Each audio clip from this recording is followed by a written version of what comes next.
طفيت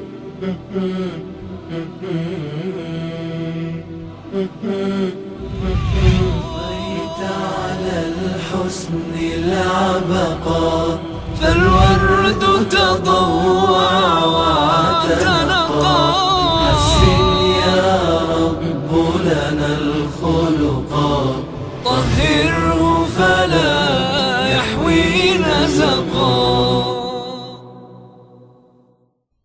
اعوذ باللہ من الشیطان الرجیم. بسم اللہ الرحمن الرحیم. الحمد للہ رب العالمین والصلاة والسلام علی حبیب قلوبنا وطبیب نفوسنا وشفیع ذنوبنا افضل الاولین واشرف الاخرین العبد المعیت الرسول المسدد المحمود الاحمد ابی القاسم محمد.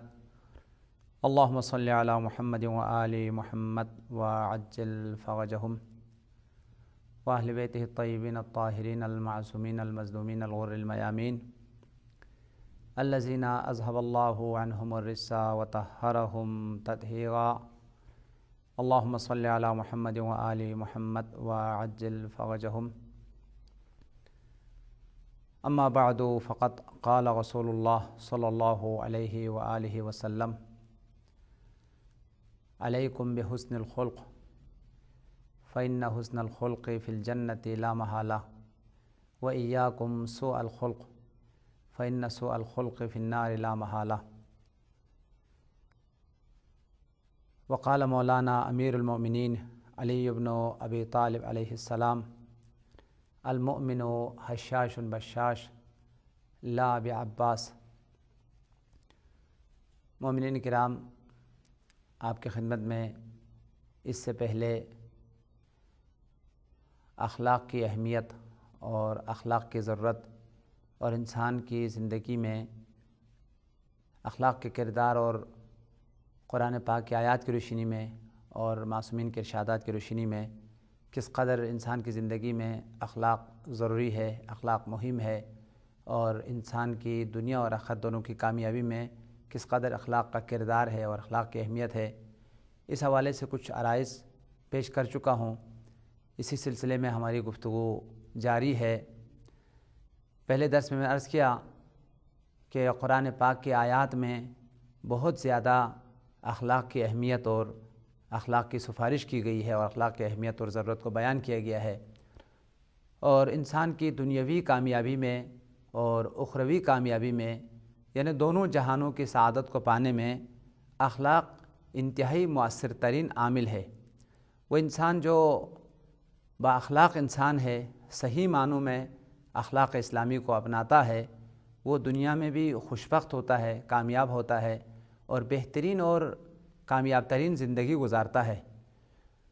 اور ساتھ ساتھ جب دنیا سے چلا جاتا ہے تو آخرت میں بھی اس کے لیے بزرگ ترین درجات ہے اور عظیم ترین جو ہے وہ مقامات ہے. اسی وجہ سے روایات میں آیا ہے کہ وہ انسان جو با اخلاق ہے وہ دنیا کی سعادت کو بھی پاتا ہے اور آخرت کی سعادت کو بھی پاتا ہے.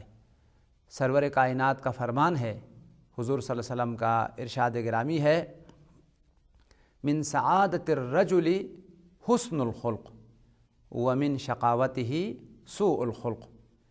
مرد مومن کی کامیابیوں میں سے اعلیٰ ترین کامیابی، بزرگ ترین کامیابی اس میں ہے کہ وہ خوش اخلاقی کو جو ہے وہ اپنا لے. من سعادت الرجل حسن الخلق. مرد مومن کی سعادت، مرد مومن کی خوش بختی اور کامیابی حسن خلق میں ہے، بہترین اخلاق میں ہے، کامیاب پاکیزہ ترین اخلاق میں ہے. یعنی جس شخص نے خوش اخلاقی کو اپنا لیا، اپنی ذات سے، اپنی وجود سے، اپنی نفس سے اخلاقی برائیوں کو، اخلاقی کمزوریوں کو دور کیا اور جو اخلاقی کمالات ہے، جو اخلاقی بلندیاں ہیں اس کو اپنا لیا، تو پیغمبر نے اس شخص کو سعادت مند کہا ہے، خوشبخت کہا ہے. وہ دنیا میں بھی سعادت مند ہے، خوشبخت ہے، سعید ہے، کامیاب ہے، اور آخرت میں بھی سعید اور کامیاب ہے. فرمایا من سعادت الرجل حسن الخلق ومن شقاوتہ سوء الخلق. مرد مومن کی سعادت اور خوشبختی کا جو بزرگ ترین ایک عامل ہے وہ حسن الخلق، پاکیزہ جو ہے نا وہ اخلاق ہے، بہترین جو ہے نا وہ اخلاق ہے. اور اس کے مقابل میں انسان کی جو بدبختی کا راز ہے، ناکامی کا جو راز ہے یا ناکامیوں کی جو سبب ہے، بزرگ ترین جو علت ہے، وہ فرمایا انسان کو شقی بناتا ہے، انسان کو ناکام بناتا ہے اور انسان کو بدبخت بنا لیتا ہے۔ کیا چیز؟ سوء الخلقی، بد اخلاقی۔ بد اخلاقی انسان کی شقاوت کا سبب ہے، انسان کی جو ہے وہ بدبختی کا سبب ہے۔ اسی وجہ سے جناب سید عبداللہ شبر کی ایک بہترین اور مستند اور معتبر ترین کتاب ہے اخلاق شبر، اس میں باب حسن خلق کی ابتدائی جو روایات آقا نے نقل کیا ہے، اخلاق کی اہمیت اور اخلاق کی ضرورت اور اس کی آثار کو بیان کرتے ہوئے آقا نے فرمایا سرور کائنات کی خدمت میں ایک شخص دور سے آیا اور پیغمبر سے سوال کیا، یا رسول اللہ دین کیا ہے؟ مجھے دین سمجھائیے۔ تو پیغمبر سے اس شخص نے جس چیز کے بارے میں سوال کیا ہے وہ دین کے بارے میں سوال کیا ہے کہ دین مجھے سمجھا دے اور دین جو ہے وہ اس کی جو ہے مجھے معرفی کرے اور اس کی تعلیم جو ہے مجھے دے دے۔ جاء رجل الی رسول اللہ فقال یا رسول اللہ ما الدین، ایک شخص دور سے آیا اور پیغمبر کی خدمت میں آ کر پیغمبر سے سوال کیا، یا رسول اللہ دین کیا ہے؟ فقال رسول اللہ حسن الخلق، دین بہترین اخلاق کا نام ہے۔ یعنی اگر کوئی شخص واقعاً دیندار ہو سکتا ہے تو اخلاق کے بغیر دینداری ممکن نہیں ہے۔ بہترین اخلاق جس شخص کے پاس ہے جو اپنی زندگی میں با اخلاق انسان ہے وہ دیندار انسان ہے۔ اگر خدا نخواستہ وہ بد اخلاق ہے، اس کی زندگی میں اخلاق نہیں ہے تو وہ بے دین ہے۔ یعنی دین جو چیز ہمیں سکھاتا ہے، جو چیز ہمیں بتاتا ہے، جو چیز ہماری زندگی کا حصہ بناتا ہے وہ بہترین اخلاق ہے۔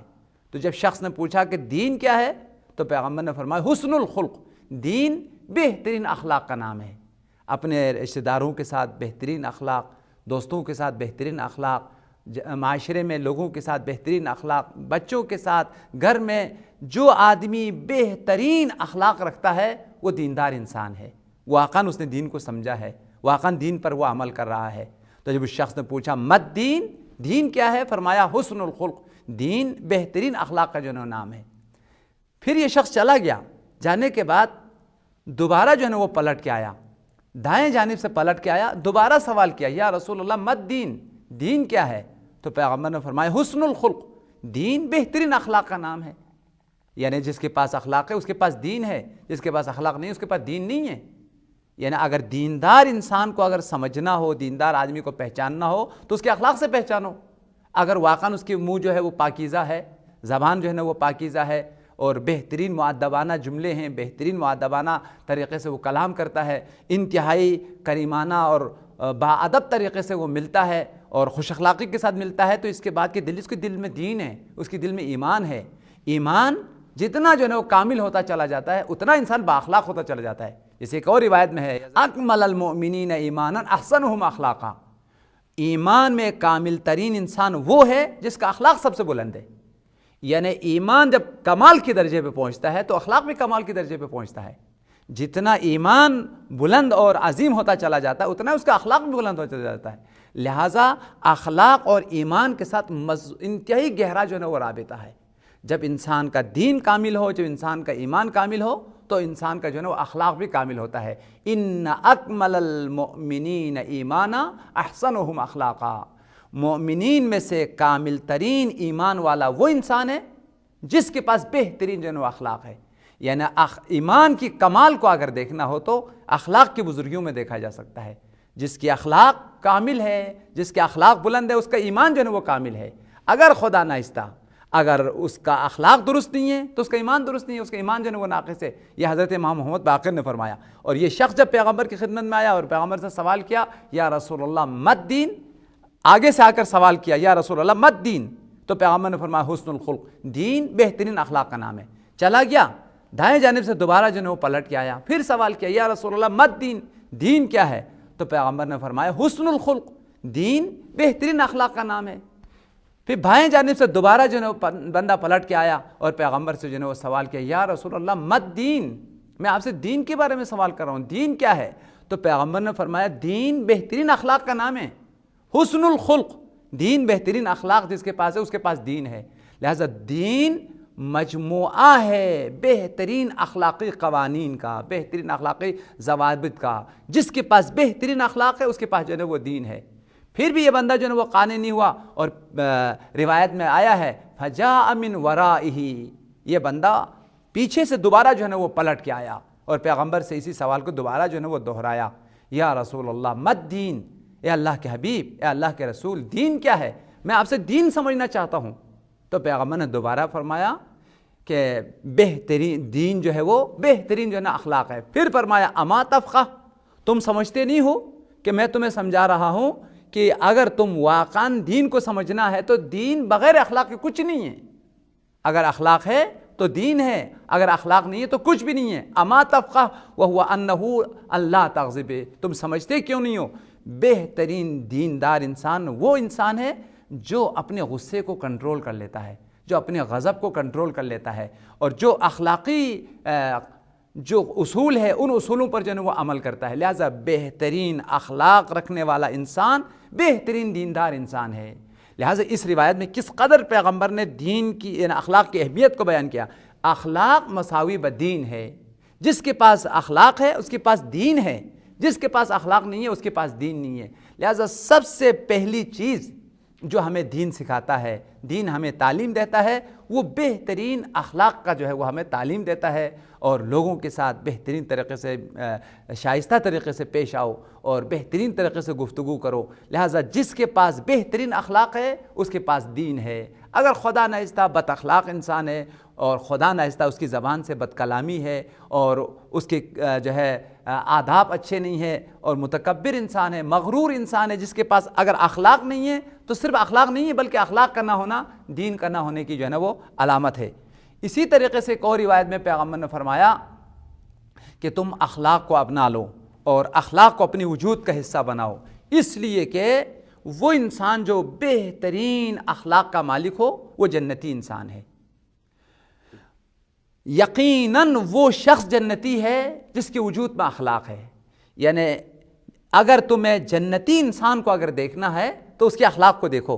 جس کے اخلاق پسندیدہ ہے وہ جنتی انسان ہے، وہ دنیا میں بھی جنت میں ہے اور آخرت میں بھی جو ہے وہ اس کا ٹھکانہ اور اس کا مقام جو ہے وہ جنت ہے۔ اور بد اخلاقی سے بچو، جو برے اخلاق کے مالک ہے، جو بد اخلاقی کے مالک ہے، اس انسان کا جو ٹھکانہ ہے وہ جہنم ہے۔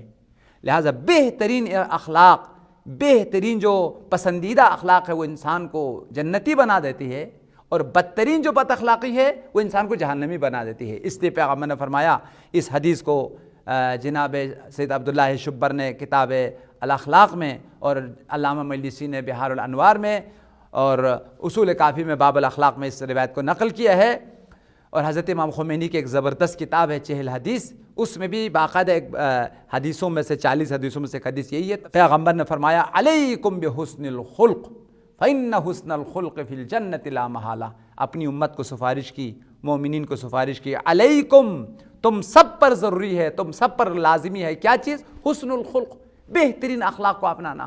تمہاری زندگی میں اخلاق کا ہونا ضروری ہے اور واجب ہے، اس لیے کہ فإن حسن الخلق فی الجنۃ لا محالہ، وہ انسان جو بہترین اخلاق کا مالک ہے یہ شخص جنتی انسان ہے، اس کا ٹھکانہ جو ہے نا جنت ہے۔ فإن حسن الخلق فی الجنۃ لا محالہ، اس میں کوئی شک نہیں ہے، جو انسان با اخلاق انسان ہے اس کا ٹھکانہ، اس کا جو مقام ہے وہ جنت ہے۔ یعنی انبیاء کے ساتھ، اولیاء کے ساتھ، بزرگ ہستیوں کے ساتھ وہ جنتی انسان ہوں گے جو بہترین اخلاق کے مالک ہے۔ اس کے بعد فرمایا وَإِيَّاكُمْ سُوءَ الْخُلْقِ، خبردار خبردار، اپنے آپ کو بد اخلاقی سے بچانا ہے، برے اخلاق سے بچانا ہے، بری صفات سے اپنے آپ کو بچانا ہے، جو پستیاں ہیں، جو اخلاقی کمزوریاں ہیں اس سے اپنے آپ کو دور رکھنا ہے، اس لیے کہ فإن سوء الخلق فی النار لا محالہ، وہ انسان جو بد اخلاق انسان ہے، جو بری صفات کا جو ہے وہ مالک ہے، وہ انسان جہنمی ہے، اس پہ کوئی شک نہیں ہے۔ یہ جو بری صفات ہے اس کے اندر، یہ اس کو جہنم تک لے جائے گی۔ لہٰذا جو بری صفات ہے، جو بد اخلاقیاں ہیں، وہ انسان کو جہنم تک پہنچا دیتی ہے، جہنمی بنا دیتی ہے، اور جو اچھے اخلاق والے انسان ہیں، یہ اچھے اخلاق اور بہترین صفات اس کو جنت میں جو ہے وہ پہنچا دیتی ہے۔ اسی وجہ سے ایک اور روایت میں حضرت علامہ مجلسی نے بحار الانوار میں ایک باقاعدہ ایک باب اور بہت بڑا جو ہے نا عنوان حسن الخلق کی اہمیت اور حسن الخلق کی ضرورت پر ایک پورا باب لکھا ہے، اور اس میں 80 روایات جو ہے وہ نقل کیا ہے، اخلاق کی اہمیت، اخلاق کی ضرورت اور اخلاق کے دنیاوی آثار، اخلاق کے اخروی آثار۔ انشاءاللہ ہم آئندہ دروس میں اخلاق کے آثار اور فوائد کو بیان کریں گے۔ بے شمار اخلاق کے آثار ہے، بے شمار اخلاق کی برکات ہے، باقاعدہ روایات میں ایک ایک کر کے ہم آپ کی خدمت میں آئندہ درسوں میں بیان کریں گے۔ علامہ مجلسی نے بہار الانوار میں اخلاق کی اہمیت، اخلاق کی ضرورت اور اخلاق کی دنیاوی فوائد، اخروی فوائد اور اس کے عظیم آثار اور اہمیتوں کو بیان کرتے ہوئے 80 روایات جو ہے نا باب حسن الخلق میں جو ہے وہ نقل کیا ہے۔ انہی 80 روایات میں سے ایک یہ روایت ہے، پیغمبر نے فرمایا وہ شخص جس کے وجود میں، جس کی نفس میں، جس کی باطن میں 5 صفات ہو وہ یقیناً جنتی ہے، اور قیامت میں مجھ سے نزدیک ترین فرد وہ انسان ہوگا جس کے اندر یہ 5 صفات ہیں، جس کے اندر یہ 5 صفات ہیں۔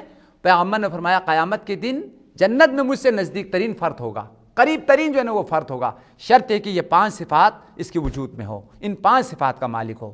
اب آج کے درس میں انتہائی اصرار کے ساتھ، انتہائی سفارش کے ساتھ آپ کی خدمت میں عرض کرتا ہوں، ان 5 صفات کو اپنائیے۔ اگر یہ 5 صفات آپ میں ہے تو پیغمبر نے آپ کو خوشخبری دی ہے، آپ جنتی ہے، اور جنت میں بھی اس اعلیٰ مقام پر آپ فائز ہوں گے جو مقام انبیاء کا ہے، جو مقام سرور کائنات کا ہے۔ پیغمبر نے خوشخبری دی، ان 5 صفات رکھنے والے انسان کو اگر یہ 5 صفات کسی مومن میں ہو تو پیغمبر نے فرمایا وہ میرے ساتھ جنت کے عظیم ترین مقامات پر فائز ہوں گے۔ فرمایا اقربکم منی غدا فی الموقف اصدقکم للحدیث واداکم للامانہ واوفاکم بالعہد واحسنکم خلقا واقربکم من الناس۔ فرمایا قیامت کے دن مجھ سے نزدیک ترین اور قریب ترین وہ انسان ہے، وہ مومن ہے جس کے اندر یہ 5 صفات ہے۔ سب سے پہلی صفت اصدقکم للحدیث، صداقت کا مالک ہے، سچائی کا مالک ہے، اس کی زبان پر جھوٹ نہیں ہے، اس کی زبان پر کذب نہیں ہے، اس کی زبان پر دھوکھلی پالسی نہیں ہے۔ جب بھی وہ بات کرتا ہے تو صداقت پر مبنی ہے، سچائی پر مبنی ہے۔ یعنی جو انسان تم میں سے سب سے زیادہ کلام میں سچائی کا مالک ہے، صداقت کا مالک ہے، وہ انسان کل کو قیامت میں میرے ساتھ محشور ہوں گے۔ یعنی صداقت اور سچائی وہ عظیم صفت ہے جو انسان کو پیغمبر کا رفیق بنا دیتی ہے، پیغمبر کا قریب بنا دیتی ہے۔ چونکہ اس کائنات میں، اس دنیا میں سب سے زیادہ جو صادق اور سب سے زیادہ صداقت اور سچائی کے جو مالک جو ذات تھی وہ سرور کائنات کی ذات ہے۔ یہ نہ تنہا مسلمانوں نے بلکہ کفار قریش نے پیغمبر کو جو 2 لقب دیے ان میں سے سب سے پہلا جو لقب دیا وہ صادق کا لقب دیا۔ پیغمبر کی نبوت کو نہیں مانا، رسالت کو نہیں مانا، لیکن پیغمبر کی صداقت کو مانا۔ یعنی پیغمبر کی صداقت اور سچائی وہ عظیم صفت ہے جس پر نہ تنہا مسلمان اعتقاد رکھتے ہیں بلکہ کفار اور مشرکین بھی اس بات پر یقین رکھتے ہیں۔ باقاعدہ صادق کا لقب مشرکین نے دیا پیغمبر کو۔ لہٰذا پوری دنیا میں سب سے زیادہ صادق اور سب سے زیادہ صداقت کا جو مالک ہے وہ پیغمبر کی ذات ہے۔ اب دنیا میں اگر کوئی شخص اس صفت کو اپنا لیتا ہے، جھوٹ نہیں بولتا، اس کی زندگی میں صداقت ہے، اس کی زندگی میں سچائی ہے، جب بھی بات کرے تو سچ بات کرتا ہے، سچی بات جو ہے نا وہ بتاتا ہے، کبھی جھوٹی بات نہیں کرتا ہے، جو صداقت کا مالک ہو اسے پیغمبر نے فرمایا چونکہ تو میری طرح صادق ہے، میری طرح صداقت کے مالک ہے، لہٰذا جس مقام پر میں فائز ہوں خالق دو جہاں تجھے بھی وہ مقام عطا کرتا ہے۔ اصدقکم للحدیث، باتوں میں جو سب سے زیادہ سچا انسان ہو، سب سے زیادہ صداقت کے مالک ہو، وہ قیامت کے دن مجھ سے نزدیک اور قریب ہوگا۔ یہ پہلی صفت، سچائی اور صداقت۔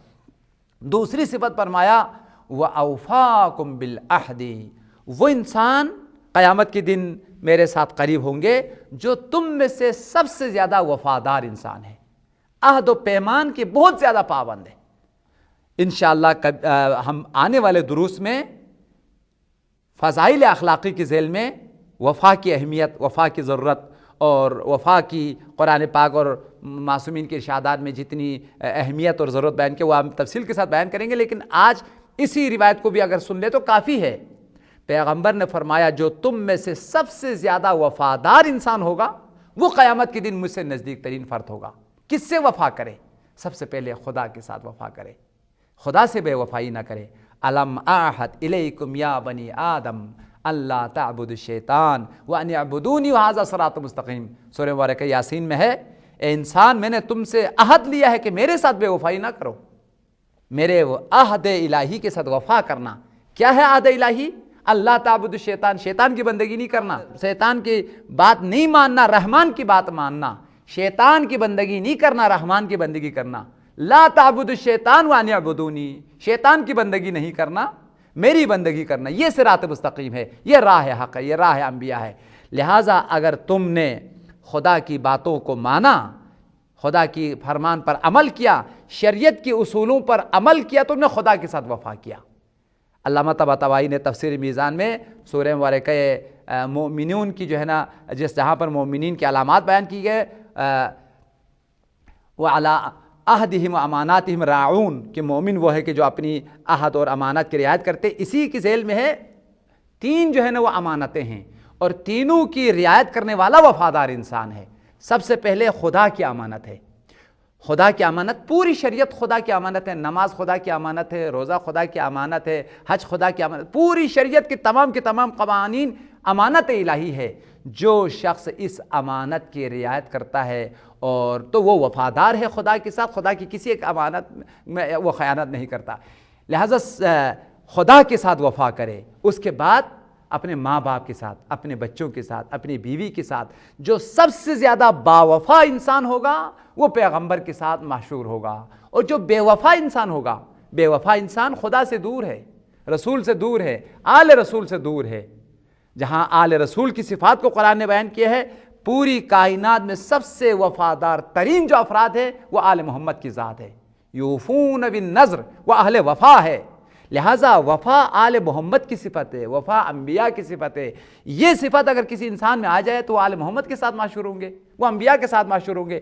اس لیے پیغمبر نے فرمایا اوفاکم بالعہد، تم میں سے جو سب سے زیادہ وفادار انسان ہوگا وہ قیامت کے دن میرے ساتھ جو ہے نا وہ محشور ہوں گے۔ یہ دوسری صفت کہ جو پیغمبر کے قریب کرنے والی صفت ہے۔ اور تیسری صفت فرمایا وَأَدَّاكُمْ لِلْأَمَانَةِ، وہ انسان جو امین ہے، جو لوگوں کی امانتوں کو ادا کرتا ہے، وہ انسان جو کسی کی امانت میں خیانت نہیں کرتا، خدا کی امانت میں، لوگوں کی امانت میں اور رسول کی امانت میں۔ جیسے کہ ہماری روایات میں آیا ہے، پوری کی پوری شریعت خدا کی امانت ہے، اور قرآن و سنت پیغمبر کی امانت ہے۔ انی تارکن فیکم الثقلین کتاب اللہ و عترتی، میں تمہارے درمیان دو گراں بہا امانتیں چھوڑ کے جا رہا ہوں۔ پہلی امانت قرآن ہے، جو قرآن کو سمجھتا ہے، جو قرآن پر عمل کرتا ہے، جو قرآن پاک کی ایک ایک آیات کو سمجھ کر پڑھتا ہے، تلاوت کرتا ہے، اس پر عمل کرتا ہے، وہ قرآن کی اس بزرگ امانت کو ادا کر رہا ہے، اور اس امانت کی گوئی کہ اس نے معرفت جو نہ حاصل کی۔ لہٰذا پہلی جو امانت ہے سرور کائنات کی وہ قرآن پاک ہے، انسانوں کے پاس، بشر کے پاس، مومنین کے پاس یہ بزرگ امانت الہی پیغمبر چھوڑ کے چلے گئے۔ لہٰذا اس پر عمل کرنا، دامن قرآن کو تھامنا، یہ ہماری سعادت اور خوشبختی کا وسیلہ، یہ امانت رسول اللہ۔ اور دوسری جو پیغمبر کی امانت ہے وہ اہل بیت ہے، اہل بیت سے محبت کرنا، اہل بیت کی ولایت کو قبول کرنا اور اہل بیت کی معرفت حاصل کرنا، یہ گوئے کی امانت رسول کی پاسداری جو ہے وہ کرنا ہے۔ خدا ناخواستہ اگر ہم نے اہل بیت سے محبت نہیں کی، اہل بیت کی ولایت کو قبول نہیں کی، اور ان کی تعلیمات پر اگر ہم نے اگر عمل نہیں کی، تو ہم نے دوسری جو امانت رسول اللہ کی اس امانت میں خیانت کی۔ کتنے ہزاروں انسان دنیا میں آئے ہیں کہ معاذ اللہ آل رسول سے دشمنی کی گئی، نہ تنہا دشمنی کی گئی، ان کو شہید کیا گیا۔ اسی لیے صادق آل محمد کا فرمان ہے ما منا الا مقتول او مسموم، ہم میں سے ہر ایک شہید ہے، تلواروں کے ذریعے سے ہمیں شہید کیا گیا یا زہر کے ذریعے سے ہمیں شہید کیا گیا۔ لہٰذا اہل دنیا نے آل محمد سے بے وفائی کی، ان سے دشمنی کی، ان کو شہید کیا۔ لہٰذا آل محمد سے دشمنی کرنا وہ دشمنان خدا اور دشمنان آل محمد کی علامت ہے، لیکن ان کی عقیدت میں، ان کی محبت میں، ان کی تعلیمات میں اپنی زندگی کو بسر کرنا، یہ آل محمد کی دوستوں کی پہچان ہے، یا محبین آل محمد کی جنہیں پہچان ہے۔ لہٰذا اگر ہم نے اہل بیت سے محبت کی اور ان کی تعلیمات پر اگر ہم نے عمل کی، تو یقیناً ہم نے پیغمبر کی دوسری امانت کی پاسداری کی۔ اس لیے پیغمبر نے فرمایا تم میں سے میرے نزدیک وہ شخص ہے جس میں 5 صفت ہو۔ پہلی صفت صداقت و سچائی، دوسری صفت جو ہے وفا، اور تیسری صفت امانت ہے، وہ امانتوں کی پاسداری کرنے والا ہو، چاہے وہ امانت خدا کی ہو، چاہے وہ امانت رسول اللہ کی ہو، چاہے وہ امانت لوگوں کی ہو۔ تم لوگوں سے امانت لیتے ہو، اس امانت کو ادا کرنا ہے، اس امانت کی پاسداری کرنا ہے۔ خدا ناخواستہ اگر کسی سے امانت تم نے لے لیا ہے اور جب بعد میں جو ہے نا وہ بندہ آیا تو وہ مکر گیا اور کہا کہ تم نے کوئی چیز ہمارے پاس جو نہیں رکھی ہے، تمہارے پاس کیا ثبوت ہے، نتیجتاً بیچارے کے پاس کوئی ثبوت بھی نہیں، وہ امانت جو ہے وہ کھا گئے۔ یہ انسان خائن انسان ہے جو امانت میں خیانت کرتا ہے۔ پیغمبر نے فرمایا ایسا انسان میرے ساتھ محشور نہیں ہوں گے۔ جس طرح میں پوری بشریت میں سب سے بڑا امین انسان ہوں، اسی طرح سے وہ بھی امین انسان ہو۔ جو امین انسان ہے، امانت کی پاسداری کرتا ہے، وہ قیامت کے دن میرے ساتھ محشور ہوتا ہے۔ یہ 3 صفتیں، اور چوتھی صفت جو سرور کائنات کے نزدیک لے جانے والی صفت ہے اور قیامت میں پیغمبر کے ساتھ محشور کرنے والی صفت ہے، وہ احسنکم خلقا، تم میں سے سب سے بہترین انسان جو اخلاق کے مالک ہے وہ قیامت کے دن میرے ساتھ محشور ہوں گے۔ اس لیے کہ اس پوری کائنات میں تمام نبیوں میں، تمام ولیوں میں، تمام بزرگ ہستیوں میں وہ ہستی جو خلق کے عظیم مرتبے پر، عظیم درجے پر فائز ہے، وہ سرور کائنات کی ذات ہے۔ انک لعلی خلق عظیم، خالق دو جہاں نے خلق عظیم کی صنعت اپنے حبیب کو دی، سرور کائنات کو دی، خاتمی مرتبت کو دی، لہذا پیغمبر خلق عظیم کے درجے پر فائز ہے۔ اب کوئی پیغمبر کی صفت کو اپناتے ہوئے اپنے ذات میں بہترین اخلاق کو اپنا لیتا ہے، بہترین صفات کو جو ہے نا وہ اپنے ذات میں پیدا کرتا ہے، تو پیغمبر نے فرمایا جس طرح میں خلق عظیم پر فائز ہوں، خلق عظیم کا مالک ہوں، وہ انسان جو اچھے اخلاق کا مالک ہے وہ اس صفت میں میرے ساتھ شباہت رکھتا ہے، لہٰذا وہ بھی میرے ساتھ جو ہے نا محشور ہوں گے، جو دوسروں میں سے سب سے زیادہ با اخلاق جو ہے نا وہ انسان ہے۔ لہٰذا اخلاق حقیقت میں سرور کائنات کی بزرگ ترین صفت ہے۔ اس صفت کا اپنانے والے کو پیغمبر نے بشارت دی، تم میں سے جو سب سے با اخلاق انسان ہوں گے وہ قیامت کے دن میرے ساتھ محشور ہوں گے۔ یہ 4 صفتیں، اور چوتھی صفت سرور کائنات نے فرمایا اقربکم من الناس، وہ انسان قیامت کے دن میرے نزدیک ہوں گے جو لوگوں سے قریب ترین فرد ہے۔ اقربکم من الناس، تم میں سے جو لوگوں سے زیادہ قریب انسان ہوگا وہ قیامت میں مجھ سے قریب ہے۔ جو دنیا میں لوگوں سے نزدیک ہے قیامت کے دن وہ مجھ سے، جو دنیا میں لوگوں سے نزدیک ہے وہ قیامت کے دن مجھ سے نزدیک اور قریب ہوں گے۔ جو دنیا میں لوگوں سے دور ہے، لوگوں سے کوئی واسطہ نہیں رکھتا ہے، کوئی واسطہ ہی نہیں ہے، وہ پیغمبر نے فرمایا وہ قیامت میں مجھ سے بھی جو ہے وہ دور ہوں گے۔ اب اس مطلب اس روایت کا کیا معنی، کیا مفہوم کہ اقربکم من الناس، اقربکم منی، جو دنیا میں لوگوں سے قریب ہے، نزدیک ہے، وہ قیامت کے دن میرے ساتھ قریب ہوں گے۔ شاید اس روایت کا یہ مفہوم ہو، یقیناً دنیا میں وہ شخص انسان کا قریب ہوتا ہے جو انسان کا رازدان ہوتا ہے، جو انسان کی مشکلات میں سہارا بنتا ہے، پریشانیوں میں سہارا بنتا ہے، بیماریوں میں سہارا بنتا ہے، اور جب مشکل وقت آیا تو سب سے زیادہ اسی نے ساتھ دیا، اسی نے پریشانیوں کو دور کیا، اسی نے مشکلات کو دور کرنے میں مدد دی۔ یہ انسان اجنبی نہیں ہے، اس کا قریب ترین انسان ہے۔ لہذا جو انسان کے قریب ہوتا ہے وہ تمام مشکلات میں ساتھ دیتا ہے، تمام پریشانیوں میں ساتھ دیتا ہے، لیکن اگر وہ اس کی سے دور ہے تو اس کو کوئی پریشانیوں سے وہ پریشان ہو، وہ بیمار ہو، حتیٰ وہ مر بھی جائے تو جنازے میں نہیں آتا ہے۔ لہذا قریب ترین انسان کی تمام مشکلات میں شریک ہے، انسان کی تمام پریشانیوں میں شریک ہے۔ جیسے اپنے والدین کو لے لیں، والدین انسان کا قریب ترین فرد ہے۔ والدین بچے کی بیماری کو، بچے کی پریشانی کو برداشت نہیں کر سکتے، یہاں تک کہ جو والدہ ہے خاص طور پر جب بچہ پریشان ہو تو اپنی پریشانیاں بھول جاتی ہے، مشکلات کے وقت اپنی مشکلات جو ہے بھول جاتی ہے۔ کیوں بھول جاتی ہے؟ اس لیے کہ انسان کا قریب ترین جو فرد ہے وہ ماں ہے، انسان کا قریب ترین جو فرد ہے وہ باپ ہے۔ جب باپ قریب ترین فرد ہے تو سب سے زیادہ اس کی مشکلات کا احساس باپ کو ہے، سب سے زیادہ انسان کی مشکلات کا احساس ماں کو ہے۔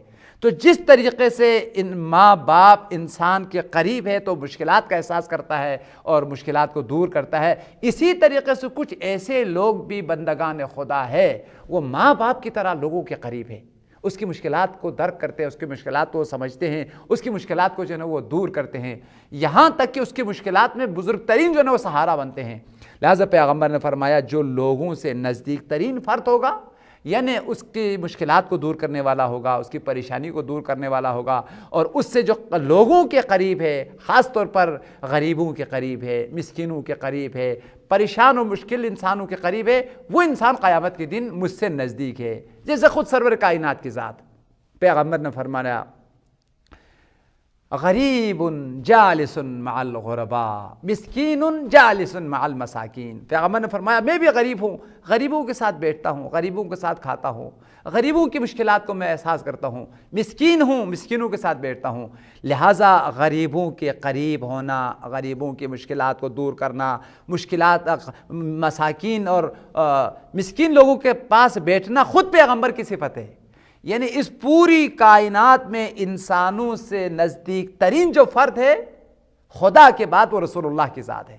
ایک تو خدا کی ذات ہے، قریب ہے، نزدیک ہے، خود خدا نے فرمایا انا اقرب من حبل الورید، میں انسان کے نزدیک ہوں، قریب ہوں، شہرے کے حیات سے بھی زیادہ قریب ہوں، لہذا خدا قریب ہے، نزدیک ہے۔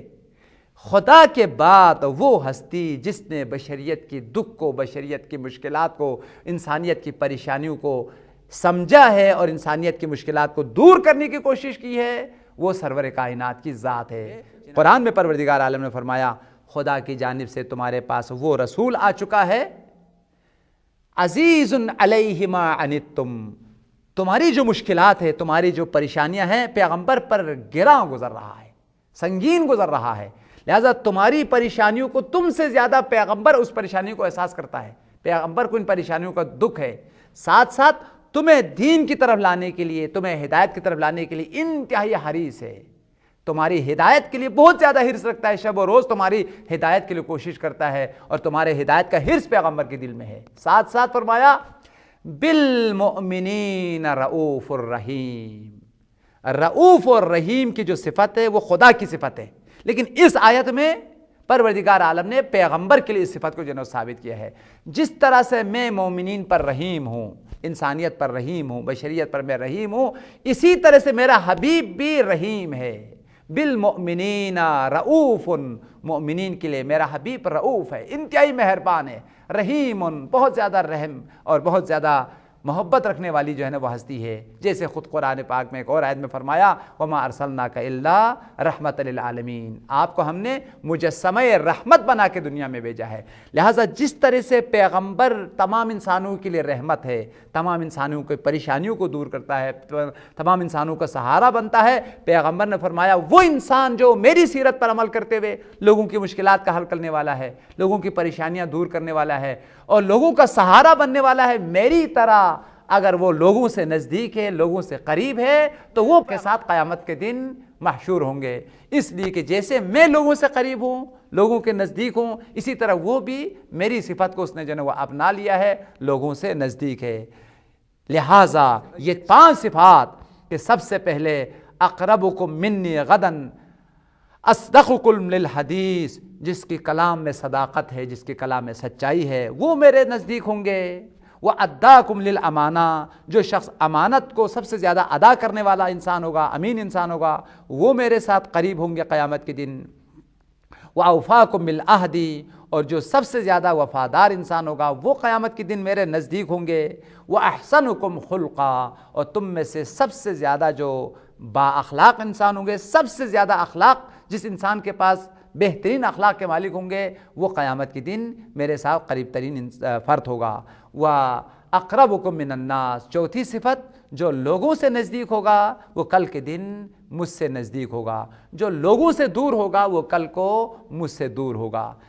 مومنین کرام، تمام انسانوں سے نزدیک ہونا چاہیے، قریبی روابط رکھنا چاہیے، جیسے خود مولا کائنات کا فرمان ہے علیکم بالتواصل والتبازل، مولا کے وصیت نامے میں ہے، نہج البلاغہ کا یہ جملہ ہے، جب مولا کائنات زخمی حالت میں تھے تو اپنے ماننے والوں کو یہ سفارش کر کے گئے ہیں تم نے دوری اختیار نہیں کرنا ہے، لوگوں سے نزدیک رہنا ہے، قریب رہنا ہے اور روابط رکھنا ہے، ایک دوسرے سے تعلقات رکھنا ہے، خاص طور پر جو تمہارے رشتہ دار ہیں، جو تمہارے ارحام ہیں، تمہارے عزیز و اقارب ہیں، ان سے روابط رکھنا، ان سے تعلقات رکھنا واجب ہے اور لازم ہے۔